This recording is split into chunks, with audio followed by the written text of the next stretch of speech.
अस्सलाम वालेकुम नाजरीन, मैं हूं रामीन सैयद और आप देख रहे हैं प्रोग्राम ज़ेरे बहस। नाजरीन, पॉलिटिकल और इकोनॉमिक टर्मोइल के दौरान खेल के मैदान से पाकिस्तान के लिए फाइनली एक अच्छी खबर आई जब पेरिस ओलंपिक्स में जेवलिन थ्रो के मुकाबले में अरशद नदीम ने रिकॉर्ड ब्रेकिंग थ्रो करके गोल्ड मेडल अपने नाम किया। कई हवालों से ये एक बड़ी फतह थी। एक तो 32 साल बाद पाकिस्तान को ओलंपिक्स में कोई मेडल मिला, फिर 40 साल बाद गोल्ड मेडल मिला। ओलंपिक्स के इंफरादी मुकाबलों में पाकिस्तान ने पहली दफ़ा कोई तमगा जीता है और अरशद नदीम ने 92.97 मीटर की थ्रो की, जो कि ओलंपिक्स की तारीख की सबसे लंबी थ्रो थी। इससे पहले सबसे लंबी थ्रो 90.57 मीटर की गई थी। तो इस फतह के बाद नाज़रीन यूँ महसूस हो रहा है कि हमारी हाईली पोलराइज्ड सोसाइटी को अरशद नदीम ने मुत्तहद कर दिया है। हुकूमत हो या अपोजिशन, नून लीग के सपोर्टर हो या PTI का, सब अपने अपने आपसी इख्तलाफात भुला चुके हैं और पेट्रियाटिज्म के सेंटिमेंट से सरशार हैं और पाकिस्तानी होने पर फ़ख्र महसूस कर रहे हैं। इस सेगमेंट में हम जहाँ एक तरफ ज़ाहिर अरशद नदीम की जीत सेलिब्रेट करेंगे, वहीं थोड़ा क्रिटिकल एनालिसिस भी करने की कोशिश करेंगे ये देखने के लिए कि क्यों ये मेडल जीतने में हमें 32 साल का तवील अरसा लग गया और पाकिस्तान में मौजूद टैलेंट और स्पोर्ट्स की फील्ड को एक्सेलेंस पर पहुंचाने के लिए ऐसे क्या इक़दाम हैं जो हुकूमत नहीं कर रही और उसे करने चाहिए। इसी पर बात करेंगे प्रोग्राम के पहले हिस्से में। हमें ज्वाइन कर रहे हैं सीनियर तज़ियाकार नजमुल साकिब साहब, राव खालिद साहब और साकिब बशीर हमारे साथ। सभी का बहुत शुक्रिया। नजमुल साकिब साहब, सबसे पहले तो ये बताएं कि कितनी खुशी आपको कल महसूस हुई ये कंपटीशन देखकर? रामीन, मुझे तो बचपन में एक मुहावरा पड़ा था, दिल बल्लियों उछलना। मुझे रात को समझ में आई कि इसका मतलब क्या है। सही बात है, सेम फीलिंग। कोई खबर खुशी की कहीं से मिले मुनीर, कोई खबर खुशी की कहीं से मिले मुनीर, इन रोज़ो शब में ऐसा भी एक दिन कमाल हो। क्या बात। अब हुआ ये है कि खुशी की खबर भी है और रामीन कमाल भी हो गया। बिल्कुल। अब कल से हम देख रहे हैं, यानी टीवी स्क्रीन जो हैं, अखबारात आप देख लें, आप जिस जगह पे जाएं, जो छोटी छोटी महफिलें हैं, गली मोहल्लों में चले जाएं, यही बात हो रही है। और आपने एक बड़ी अच्छी बात की है कि इसने कौम को मुत्तहिद करने में एक नुमायां किरदार अदा किया है। मुझे तो यूं लगा जिस तरह के वो जो रिलीफ देना था हुकूमत ने, जो कोई भी उस चीज़ का नाम है रिलीफ, वो इस नौजवान ने हमें दे दिया है। बिल्कुल। यानी पूरी कौम में एक यक जुम्बश कलम जिसको कहते हैं ना, एक खुशी की लहर दौड़ गई। और उसके बाद ये हुआ कि पहले तो यकीन ही नहीं आया और फिर हमने देखा, वो अंग्रेजी में कहते हैं success has many fathers. Right. अचानक बहुत सारे लोग निकल आए जिन्होंने कहा जी कि ये तो क्रेडिट तो आपको जाता है और आपने ये कर दिया और फलाना। किसी ने कहा जी जब वो कॉमनवेल्थ में गए थे तो हमने इतना इनाम दिया, हमने उनकी ये किया। और यार आपने उसको जेवलिन तक तो ठीक तरह से लेके नहीं दिया। अब क्या बात कर रहे हैं, 2 महीने पहले वो जिस खेल की वजह से। हाँ, तो मुझे जाती तौर पे ये सारी बातें जो है ये होती रहेंगी, इस प्रोग्राम में भी होती रहेंगी और कुछ अरसे तक चलती रहेंगी।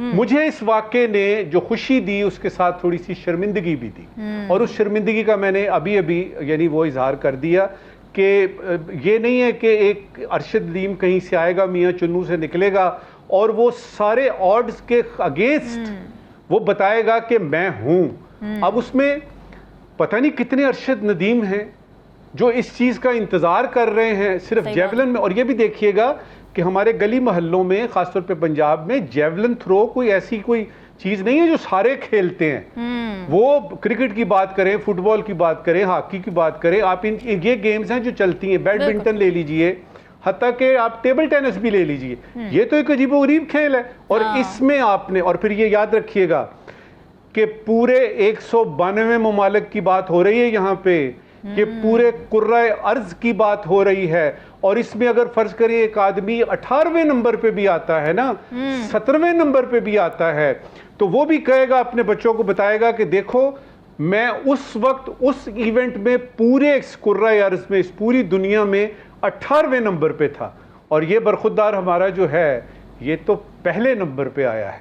दूसरी बात इसमें जो मुझे समझ आई वो ये कि सबसे ज़्यादा बड़ी सक्सेस लेने के लिए या किसी भी सक्सेस के लिए ज़रूरी नहीं है कि सिर्फ पैसा ही हो। अगर पैसा ही होता तो फिनलैंड वाले भी तो थे ना बीच में, पूरा स्कैंडिनेवियन था, अमेरिका भी बीच में था, ऑस्ट्रेलिया भी था, क्यों हमारा बरखुरदार। तीसरी बात मुझे जो समझ आई वो ये है कि अब उनकी वापसी जब होनी है तो उनका इस्तकबाल तो करेंगे। अभी अभी हमने इसी यानी 92 की स्क्रीन पे मैंने देखा कि मिनिस्टर ऑफ स्पोर्ट्स जाके उसको रिसीव करेंगे। प्राइम मिनिस्टर क्यों नहीं करेंगे? ठीक बात है, प्राइम मिनिस्टर क्यों नहीं करेंगे? और सबसे बड़ा इस्तकबाल इसका होना चाहिए क्योंकि इसने एक ऐसा काम किया है। और ये जो लोग कह रहे हैं ना जी 1992 के बाद अभी मिला, और बाबा 1992 का जो आपको मिला गोल्ड मेडल वो 11 लोगों ने हासिल किया, इंडिविजुअल तो पहले ये अकेले ने हासिल किया है। ठीक बात है, ये पहला है और इसकी इब्तिदा हो रही है इस वक्त की। आखिरी एक दो बातें जी, देखिए, ये वक्त है इंट्रोस्पेक्शन का, राइट, ये वक्त है इंट्रोस्पेक्शन का। और सिर्फ यही नहीं कि रियासत और हुकूमत करे कि जी वो किधर है हमारा जानशेर और वो जो जहांगीर, और कहाँ गई हमारी हॉकी, वो तो क्वालिफाई भी नहीं कर सकी इसको खेलने के लिए, जो कि अपने यानी जो सिल्वर मेडल थे वो जूतों में घुमाते थे कि ये यानी हम इसके काबिल नहीं है, हमें गोल्ड ही चाहिए।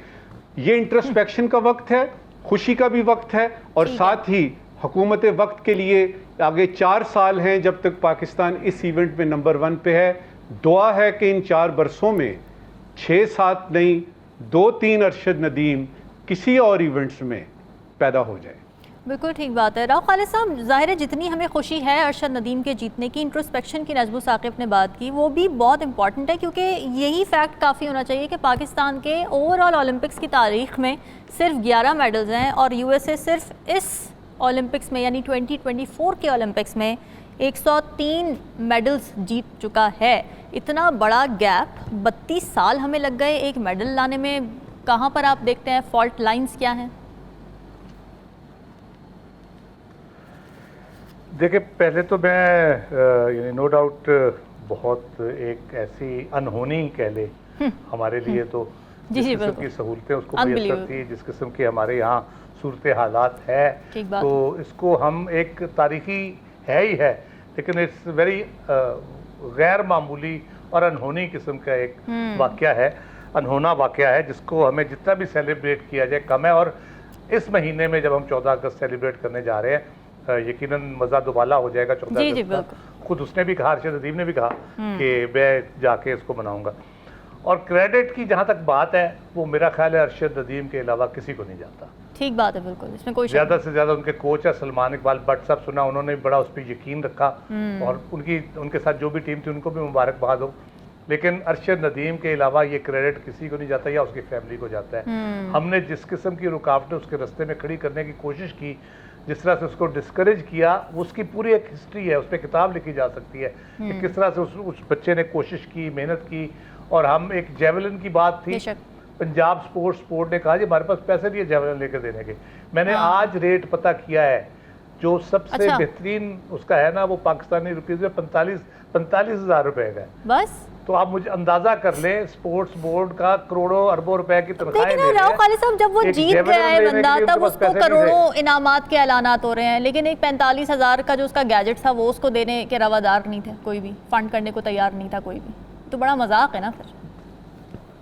जी बिल्कुल, ये वो वजह जो आप पूछ रही हैं कि क्या वजह है कि हम इस तरह से नहीं कर पाते, बाकी शोबों में किसी भी शोबे में नहीं कर पाते। इवन कई शोबों में पैसे भी बहुत है, लेकिन स्टिल वो जो कमिटमेंट है, जो उसका मैं कहता हूँ इसकी जो कहते हैं जहद मुसलसल और अज़्म मुसम्मम, ठीक बात है, ये 2 बेसिक चीज़ें थी, क्वालिटीज़ थी जो इसने नहीं छोड़ा।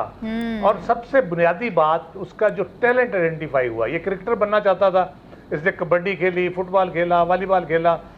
उसके भाई ने उसको कहा कि ये तुम में खूबी है, तुम इस पे कंसंट्रेट करो। और उसके बाद फिर उसने कोशिश की और उसी तरफ वो लग के टैलेंट की आइडेंटिफिकेशन जो है बुनियादी तौर पे। अब एक बहुत अच्छा कह ले फुटबॉलर है, या हॉकी का बहुत अच्छा प्लेयर है, या स्क्वॉश का बहुत अच्छा प्लेयर है। हम रिवायती तौर पे क्रिकेट में सब लगे हुए हैं, उनमें से बहुत से दूसरी स्पोर्ट्स में बहुत अच्छे प्लेयर हो सकते हैं।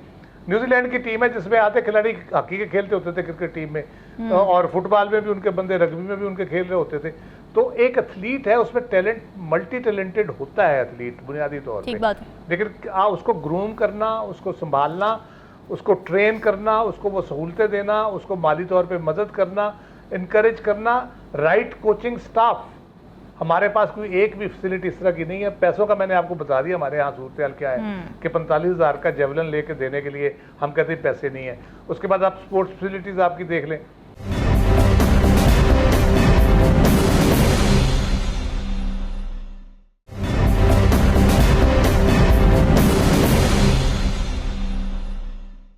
उन इलाकों में जहाँ से ये आया, मियाँ चन्नू से, खानेवाल की तहसील है, जी ठीक है, कस्बा अच्छा कस्बा है, शहर है, बहुत बैकवर्ड भी नहीं है, लेकिन स्टिल जीटी रोड के ऊपर मौजूद है। स्टिल वहाँ पे स्पोर्ट्स फैसिलिटीज ऐसी नहीं है कि आप वहाँ पे कोई बहुत टैलेंटेड लड़का हो तो वो आ जाए। मुझे शब्बीर याद आ रहा है, खानेवाल का लड़का जो 6-6.5 फुट का था, फास्ट बॉलर था। तो वहाँ पे इस किस्म के हाइट के हवाले से, कद काट के हवाले सारे। मैं अपने शहर की बात करता हूँ, शोरकोट की। एक फैमिली थी, उनकी बच्चियाँ जो थी वो माशाल्लाह से बड़ी वेल बिल्ड और तगड़ी थी, वो जेवलिन थ्रो करती थी। अच्छा। इसमें एथलेटिक्स में बड़ी अच्छी थी और वो कह ले नेशनल लेवल तक कर सकती थी ये काम।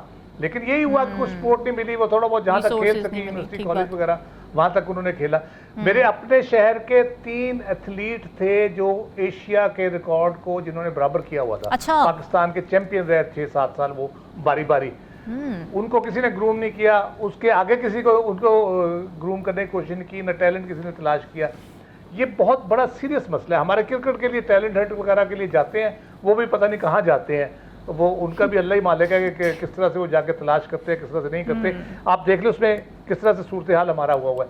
और सबसे बढ़ के जो हमारी जितनी तंजीमें बनी हुई हैं, स्पोर्ट्स तंजीमें जितनी भी हैं, फुटबॉल है, हॉकी है, क्रिकेट है, कबड्डी है, सब की पैरेलल तंजीमें चल रही हैं, नेशनल से लेके डिस्ट्रिक्ट लेवल तक 2-2 तंजीमें बनी हैं, 3-3 तंजीमें बनी हैं। फुटबॉल के ऊपर इतनी एम्बेरसमेंट हमें इंटरनेशनली फेस करना पड़ी। वो कैप्टन सफदर साहब थे एक तरफ और दूसरी तरफ फैसल साले याद थे। जी जी। तो वो एक अजीब कश्मकश लगी हुई थी। इंटरनेशनल ने हमें बंद कर दिया, बैन कर दिया।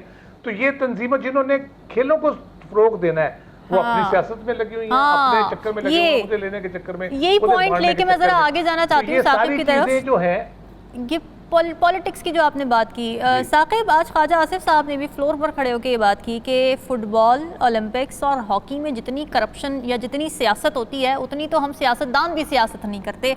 बात यह है कि ये ख्यालात उनको, या अगर तो उनको ये बात पता है कि सियासत होती है बहुत ज़्यादा, तो क्यों फिक्स नहीं किया कभी भी, क्यों कोशिश नहीं की इन महकमों को फिक्स करने की, और कोई भी कंपटीशन जीतने या हारने के बाद ही क्यों ये बातें याद आती हैं, क्यों कोई प्रैक्टिकल इम्प्लीमेंटेशन की तरफ नहीं जाया जाता, प्रैक्टिकल इक़दामात की तरफ नहीं जाया जाता? यही तो सवाल है कि पिछले 2 साल से, 2.25 साल से वो हुकूमत में, अभी रिसेंटली अगर देखा जाए तो उन्होंने क्या किया है, ये जो बात उन्होंने कर दी, मतलब तो उस पर किया क्या है, जब अब उनको पता है सब कुछ जो कुछ हो रहा है, और जिस तरह जो है वो मतलब ये स्पोर्ट्स बोर्ड है, फेडरेशंस हैं, जितनी भी एसोसिएशंस हैं, उनका जो किरदार जिस तरह है, तो उस पर कुछ नहीं किया। लेकिन उनका अमल देख लें। अभी एक खबर मैं पढ़ रहा था मार्च 2024 की, तो उसमें ये जेवलिन जो है वो उनकी एक ही थी, वो ख़राब हो गई, तो उसके चल रहा था कि उसके लिए फंड्स नहीं है, जिस तरह राव साहब ने बताया। ये मार्च 2024 की बात है। आज हम अगस्त 2024 में हैं, सिर्फ 5 माह पहले की बात है। और आज क्रेडिट लेने वाले, कल वज़ीर-ए-आज़म शहबाज शरीफ साहब ने यकीनी तौर पे यूथ फेस्टिवल आपने करवाया, वहाँ पे लोग आए, बहुत सारे लोग आए और उसमें हुआ। लेकिन उन्होंने रात जो ट्वीट किया, उस ट्वीट में ख़ास तौर पर उन्होंने वो लगाया कि जिसमें वो 10 लाख रुपए का शायद जो इनाम भी दे रहे हैं। जी। तो क्रेडिट लेने वाले और सारे आ जाते हैं। तो लेकिन ये है कि मार्च की बात कर रहे हैं कि उनको जेवलिन जो है मिल नहीं रही थी, फंड्स नहीं है, कोई इस तरह की चीज़ें हैं। तो ये सारा क्रेडिट जो है वो अरशद नदीम को जाता है। उनका जी बिल्कुल, आप जो है उनका देख लें, पूरा ट्रैक रिकॉर्ड उनका देख लें। अरशद नदीम के हवाले से वो बताया जाता है कि वो क्रिकेट भी खेलते थे, हॉकी भी खेलते थे, कबड्डी भी खेलते थे, बैडमिंटन भी खेलते थे। तो उनके जो कोच है वो उनको मतलब उन्होंने कहा कि आप जो है वो इस तरफ आएँ। जेवलिन जो है लोगों को अमूमी तौर पर पता भी नहीं था, रवाज भी नहीं था। उन्होंने बहरहाल जो है ये भी एक चीज़ बिल्कुल उन्होंने इंट्रोड्यूस कराया। एक मैं फिगर निकाल रहा था कि ये 2016 की बात है कि वहाँ पे उन्होंने 78.33 ये इंडिया में हुआ था, ये जो नीरज जो चोपड़ा है उनके खिलाफ उनका मुकाबला था। 78.33 ये 2016 की बात है। आज 8 साल के बाद वो 92.97 पे पहुंच गए और टॉप किया और गोल्ड मेडल दिया। इसका मतलब ये है कि जो अरशद नदीम है, अरशद नदीम ने ये नहीं देखा कि सहूलियात हैं नहीं है, आलमी स्टैंडर्ड्स का कोई कोचिंग स्टाफ है नहीं है, कुछ भी नहीं देखा। मेहनत उन्होंने जारी रखी है, उसी का उनको फल मिला है। एक तरफ इंडियन जो उनके खिलाफ है उसके बारे में बताया जाता है कि 177 जो जेवलिन है वो उनको भारतीय हुकूमत ने लेकर दी थी, यहाँ एक नहीं मिल रही थी। तो मुकाबला आप देख लें, तो ये जो मतलब सिचुएशन बिल्कुल। फिर यह है कि फिर एक और बात भी है, अभी तो 10 करोड़ जो है वो पंजाब की हुकूमत ने भी, 5 करोड़ सिंध की हुकूमत ने, सब ने जो है वो ऐलानात तो कर दिए, लेकिन बेहतर होता कि आप पहले ही इसको देखें। इनको ये जो हमारे असल में जो हीरो हैं, अरशद नदीम, इनफरादी तौर पर इन्होंने पहली दफ़ा पाकिस्तान ने जो है वो ये तमगा लिया है, इनफरादी मुकाबले हैं जो ओलंपिक्स में। तो ऐसे हीरो को हमेशा याद रखना चाहिए। जरूरी नहीं कि जब टाइम आए उसी वक्त, जिस तरह हम शाहीन अफरीदी, बाबर आजम, उनको जो ट्रीट किया जाता है उस तरह इनको जो है ट्रीट नहीं। इनके लिए स्पॉन्सर्स ढूंढे जा रहे थे, अभी ओलंपिक से पहले जो है बताया जाता है कि ढूंढे जा रहे थे, कोई जो है वो स्पॉन्सर करने के लिए जो है वो तैयार नहीं था। फिर एक और जो खबर थी पिछले 3-4-5 माह पहले कि वज़ीर-ए-आज़म ने ये कहा कि उन्होंने कहा कि डिपार्टमेंटल जो स्पोर्ट्स हैं उनको बहाल कर दिया जाए। इमरान खान साहब ने ख़त्म कर दी थी, उस पर कोई अमल ही नहीं हुआ। मतलब अमली तौर पर इक़दामात हुकूमत पे देख लें कि वो भी ज़ाहिर सी बात है, पॉलिटिक्स और बहुत सारी चीज़ें हैं जिसमें वो अभी जो है वो गए हुए हैं और उसमें इनमें शायद उनको टाइम जो है वो नहीं मिल रहा। फिर एक और बात जो बताया जाता है कि ये जो अरशद नदीम है, इनके बारे में इनको रूसी ट्रैक्टर जो है वो कहते हैं इनके गांव में। अच्छा। वो कहते हैं कि आम जो ट्रैक्टर्स हैं वो जो वजन ज़्यादा जो है वो नहीं खींच सकते, खाद होती है, तो रूसी ट्रैक्टर में ज़्यादा जो है वो ताकत होती है, तो रूसी ट्रैक्टर का नाम उन्होंने वहाँ पे गाँव में दिया। तो एक पूरा जो बैकग्राउंड उनका गांव का है, वहीं पे उन्होंने मेहनत की, वहां से ऊपर मुकाबले करते गए, मेहनत नहीं छोड़ी और आखिरकार अल्लाह ताला ने उनको सुरखरू किया और पूरे दुनिया में पाकिस्तान का नाम उन्होंने रोशन किया। इसके लिए हमें उन पर जो है वो बहुत ज़्यादा फ़ख्र है। बिल्कुल ऐसी हमें फ़ख्र है, लेकिन वही बात है कि क्रेडिट उसी बंदे को जाता है जो स्ट्रगल के दौरान आपका साथ दे, आपको अपलिफ्ट की कोशिश करे, ना कि जब आपको आपकी सक्सेस का, अपनी मेहनत का फल मिल जाए उसके बाद आपकी क्रेडिट लेने की कोशिश करे या उसके बाद आपको हेल्प आउट करने की कोशिश करे। उसका तो कोई खास फ़ायदा होता नहीं। ये हमारी हुकूमत को सोचने की ज़रूरत है। हुकूमत के पास 2 महीने का वक्त है, 2 महीने में हुकूमत का धड़न तख्ता होने वाला है। खान साहब की जानिब से सहाफ़ियों से गुफ्तगू के दौरान ये पेशगोई की गई। अब दिलचस्प बात यह है कि ये पेशगोई सिर्फ खान साहब नहीं कर रहे, बल्कि फिच की रिपोर्ट और ख़ुद हुकूमत के अपने अंदर से इन खदशात का इजहार किया जाता रहा है। पीपल्स पार्टी के सीनियर रहनुमा मंजूर वसान की अगर बात की जाए तो उन्होंने भी पेशगोई की है कि मुल्क में 2 या 2.5 माह के दौरान कुछ भी हो सकता है और ये भी मुमकिन है कि कौमी असम्बली तहलील कर दी जाए और कुछ वक्त के लिए केयर टेकर हुकूमत भी आ सकती है। फिर खुद ख्वाजा आसिफ साहब ने मखसूस नशस्तों का फैसला जब आया PTI के हक़ में, तो उसके बाद इस खदशे का इजहार किया कि अक्टूबर के बाद 8 फरवरी की जो इलेक्शन हुए थे उस पर कोई केस सुना जा सकता है, क्वेश्चनेबल हो सकता है। मगर दूसरी तरफ ये देखा जाए तो कल शहबाज शरीफ साहब ने इदारों और हुकूमत के दरमियान मिसाली कॉपरेशन की बात की है। तो हुकूमत के 2 माह रह जाने की पेशगोई को आज के हालात और वाक़यात कितना जस्टिफाई कर रहे हैं, इसी पर अपने तजियाकारों की राय जानते हैं। राव खालिद साहब, क्या है ये 2 माह का फिनोमेना? देखिए, मैं तो कब से कह रहा हूँ, पता नहीं इमरान खान साहब ने मेरी बात सुन ली है, वो दलदल का लफ्ज़ भी उन्होंने यूज़ किया, गर्दन तक हम धंस चुके हैं और बस सर बाहर है, तो वो भी उन्होंने यूज़ किया। इसके लिए किसी ज्योतिष होने की ज़रूरत नहीं है, कोई इल्म नजूम या कोई गैब का इल्म जानने की ज़रूरत नहीं है। आपके सामने है हर चीज़, आपको नज़र आ रही है। PDM 1 और PDM 2 की जो गवर्नमेंट है पूरी, उसके पहली तो बुनियादी बात जो है, जिस बुनियाद पे हुकूमत बनती है, अवाम वोट देती है, उसके बाद एक मुंतखब हुकूमत आती है, तो वो आपकी बुनियाद ही ठीक नहीं है, बुनियाद गलत है। वो अगर बुनियाद ठीक करने की कोशिश की जाएगी तो हुकूमत तो गिर जाएगी वैसे ही, और वो कब ठीक होती है, ख्वाजा आसिफ के मुकाबले अक्टूबर में होनी है शायद, तो अभी रिजर्व सीटों पर भी काफ़ी अफरा तफरी मची हुई है। दूसरी बात है आपकी माशी सूरत हाल, गवर्नेंस की सूरत हाल, सिक्योरिटी की सूरत हाल। तो मसला ये है कि आपके यहाँ सनत की सूरत हाल ख़राब है, कारोबार तबाह हो रहे हैं, महंगाई की सूरत हाल है, अवाम पिस रहे हैं महंगाई में, बिजली की हो या अदरवाइज़ कुछ हो। तो उसके बाद अगर कोई ये तवक्को करता है कि ये हुकूमत चलेगी और को बहुत बड़ा कारनामा सर अंजाम देगी, तो वो किसी महाज पे तो डिलीवर कर नहीं पा रहे, तो चलेगी कैसे, ये समझ नहीं आती। अगर हुकूमत से चिमटे रहने से हुकूमत चल सकती है, तो वो तो चिमटे हुए हैं, वो तो छोड़ने को तैयार नहीं है, वो तो बिल्कुल यानी उन्होंने जप्पा डाला हुआ है। हुकूमत की कंटिन्यूटी में राव खालिद साहब, आपको एक रुकावट अदलिया की जानिब से लग रही है आने वाले दिनों में, यही बात है? क्योंकि बाकी तो इदारों के साथ सेम पे चल रहा है ना इस वक्त, कल की भी तकरीब में हमने ये देखा। देखिए, अदलिया ने कौन से आपकी IMF मुआहदे के खिलाफ कोई बयान दिया है या कोई केस टेकअप किया है? IPBs का इशू चल रहा है, सुप्रीम कोर्ट में गए हैं, गौहर एजाज साहब वो भी अभी तक टेकअप नहीं हुआ। उसके अलावा कौन से ऐसे गवर्नेंस के मामलात हैं जिसमें अदलिया मुदाखलत कर रही है और हुकूमत को काम करने से रोक रही है। बहुत सी चीजें मैं कई दफा ये कह चुका हूं जो हमारे करने के काम है, जो हमने ठीक करना है। जैसे बिजली की आप मिसाल ले लें, उसमें अदलिया, एस्टेब्लिशमेंट, अवाम, पीटीआई, अपोजिशन, किसी का कोई ताल्लुक नहीं है। 40% आपकी लीकेज पिल्फरेजेस हैं मुख्तलिफ तरीकों से, लाइन लॉसेज हैं, चोरी है, अदरवाइज है। वो किसने ठीक करना है?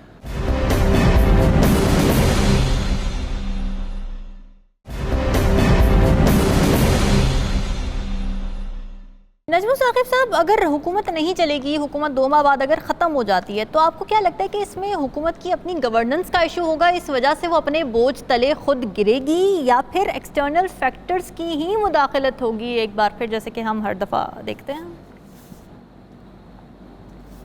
सबसे पहले तो हुकूमत को खुद पता होगा कि वो क्यों गिर रही है, क्यों जा रहे हैं। अच्छा। और आप यकीन कीजिए, मैं जब बात करता हूँ ना अपने दोस्तों से जो मुस्लिम लीग नून के हैं, वो हाथ जोड़ रहे हैं, ऊपर देख रहे हैं आसमान की तरफ कि कोई रास्ता निकले तो हम इसमें से निकले। ऊपर का रास्ता वो जिसको फेस सेविंग कहते हैं, वो ऊपर का रास्ता की या बारी तला को मेहरबानी फरमा, कोई ऐसा हल निकाल, कोई ऐसी चीज हो जाए कि जिसमें हमारी इज्जत भी रहे, राइट, हमारी इज्जत भी रहे और इससे जान भी छूटे। देखिए रामीन, सीधी सी बात है, जब आपने मकान बनाना हो ना, ये तो मुल्क के आगे एक हुकूमत की बात हो रही है जी, आपने मकान बनाना हो तो सबसे ज्यादा जरूरी चीज होती है उसकी बुनियादें। आपकी बुनियादें अगर ठीक नहीं है, मकान तो खड़ा हो जाएगा, टेढ़ा रहेगा। हाँ। अब इस टेढ़े मकान को आप तो कहेंगे मकान तो है, ठीक बात है, और कोई कहेगा जी हुकूमत चल रही है, चल तो रही है, किस तरीके से चल रही है, जो हुकूमत को करना चाहिए क्या वो इस काबिल है कि कर रही है, इस पे बहुत सारे सवालिया निशान है। ठीक है। देखिए, ये सवाल कभी भी नहीं था, ये सवाल कभी भी नहीं था कि ये हुकूमत जो है ये कितनी देर चलेगी, ये कैसे आई है, इसका सबको पता है, मुझसे ज़्यादा आपके जो 92 के नाजरीन हैं ना, उनको ज़्यादा पता है।